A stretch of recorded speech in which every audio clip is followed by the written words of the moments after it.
You know, I think there's something a little wrong with a society in which men and women work all their lives looking forward to the marvelous day when they can retire. The idea sounds delightful, but the way human beings are made, it just doesn't work. I was reminded of this the other day at the airport when I ran into a former neighbor of ours, an elderly lady named Mrs. Ferguson I hadn't seen in some time. When I knew her last, she looked her age, to say the least, but this day at the airport she was simply radiant. So radiant I was only half joking when I asked her where she'd found the fountain of youth. To my surprise, she answered me seriously.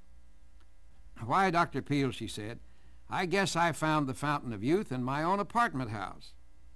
It seems that after she and her husband had retired, they moved to a resort town to live. At first, they simply loved it.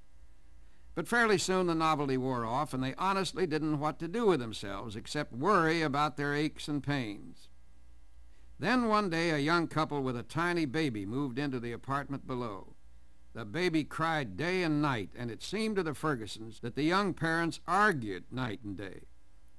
Finally, Mrs. Ferguson got so fed up with the unpleasantness that she marched downstairs to complain. Her complaint will surprise you. Mrs. Ferguson knocked on the door of the argumentative young couple downstairs. A frazzled-looking woman opened it, and when Mrs. Ferguson saw how tired and unhappy she looked, she just didn't have the heart to speak her mind. She told me, "I don't know where the words came from, Dr. Peale, but suddenly I found myself saying, 'Mrs. Hirsch, I live upstairs, and I wonder if I couldn't come down and babysit for you sometime so you could get out and have some fun for yourself.'"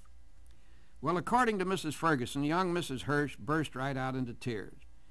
She and her husband had recently been transferred by his company to the little town. She didn't know any other young mothers to trade babysitting with, and on their young married budget, she certainly couldn't afford to hire anyone. As a result, she hadn't been out alone with her husband in months, and the two young people were miserable. In the months that followed, the Fergusons and the Hirsches became as close as any family.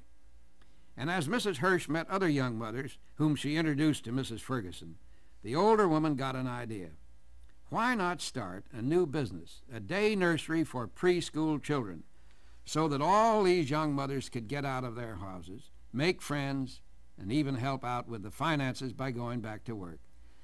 Today, Mrs. Ferguson and her husband are actually working harder than they did before they retired, and both of them are enjoying every minute of it. As Mrs. Ferguson put it, the minute I felt needed again, the minute I had something to do that really needed doing, why, I just forgot I'd ever had an old age ache or pain. And if I look as if I'd discovered the fountain of youth, you should just see my husband.